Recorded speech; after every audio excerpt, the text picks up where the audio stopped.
थोड़ा समय निकालकर ज़रूर पढ़ें। गीता की 11 बातें आपकी ज़िंदगी बदल देंगी। पहला, क्रोध का त्याग कर दें।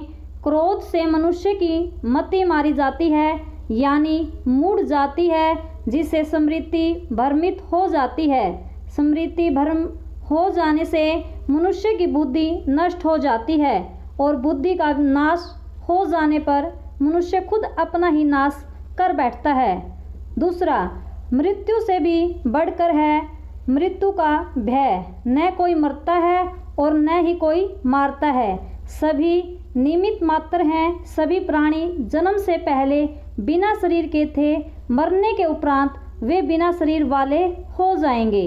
यह तो बीच में ही शरीर वाले देखे जाते हैं, फिर इनका शोक क्यों करते हो? कोई भी अमर जड़ी खाकर पैदा नहीं हुआ है। कोई जल्दी मरेगा तो कोई देर से।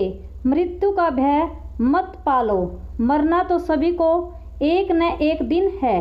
जिसने जन्म लिया है उसकी मृत्यु तय है। तीसरा, आत्मा अजर अमर है। आत्मा को न शस्त्र काट सकते हैं, न आग उसे जला सकती है, न पानी उसे भिगो सकता है, न हवा उसे सुखा सकती है। जो लोग यह मानते हैं कि मरता सिर्फ शरीर है, आत्मा नहीं, मेरे अपने जो मर गए असल में वो मरे नहीं हैं। उन्होंने तो देह छोड़ी है, वे कहीं और जन्म लेंगे। ऐसे लोग ही सच्चा मार्ग ढूंढ लेते हैं। चौथा, कोई हमारा अपना नहीं है। गीता में श्री कृष्ण अर्जुन से कहते हैं कि हे अर्जुन, तेरे और मेरे कितने ही जन्म हो चुके हैं। आज जिसे तू अपना समझ रहा है वे पूर्व जन्म में तेरे नहीं थे। मेरे और तेरे बहुत से जन्म हो चुके हैं। मैं उन सभी जन्मों के बारे में जानता हूँ, लेकिन तू नहीं जानता। पांचवा, कर्मवान बनो, आस्थावान नहीं।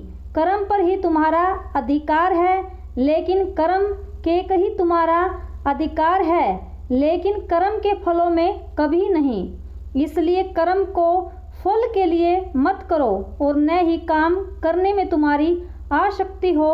मन अपने वश में है जो जितेंद्रिय एवं विशुद्ध अंतःकरण वाला है, और संपूर्ण प्राणियों का आत्म रूप परमात्मा ही जिसका आत्मा है।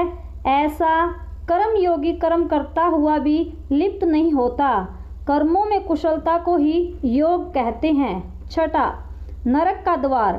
काम, क्रोध तथा लोभ, ये 3 प्रकार के नरक के द्वार सर्व अनर्थों के मूल और नरक की प्राप्ति में हेतु होने से यहाँ काम, क्रोध और लोभ को नरक का द्वार कहते हैं। आत्मा का नाश करने वाले अर्थात उसको अधोगति में ले जाने वाले हैं। अतएव इन तीनों को त्याग देना चाहिए। सातवां, व्यर्थ की चिंता छोड़ वर्तमान में जियो। क्यों व्यर्थ की चिंता करते हो? किससे व्यर्थ करते हो? डरते हो? कौन तुम्हें मार सकता है? आत्मा न पैदा होती है न मरती है। जो हुआ वह अच्छा हुआ, जो हो रहा है वह अच्छा हो रहा है, जो होगा वह भी अच्छा ही होगा। तुम भूतकाल पश्चाताप न करो, भविष्य की चिंता करो, वर्तमान चल रहा है। आठवां, लगाव ही दुख का कारण है। तुम्हारा क्या गया जो तुम रोते हो? तुम क्या लाए थे जो तुमने खो दिया? तुमने क्या पैदा किया था जो नाश हो गया? न तुम कुछ लेकर आए, जो लिया यहीं से लिया, जो दिया यहीं पर दिया, जो लिया इसी भगवान से लिया, जो दिया इसी को दिया। खाली हाथ आए और खाली हाथ चले जाओगे। जो आज तुम्हारा है कल और किसी का था, परसों किसी और का होगा। तुम इसे अपना समझकर मगन हो रहे हो। बस यही प्रसन्नता तुम्हारे दुखों का कारण है। 9वां, परिवर्तन को समझो और उसके साथ रहो। परिवर्तन संसार का नियम है। जिसे तुम मृत्यु समझते हो वही तो जीवन है।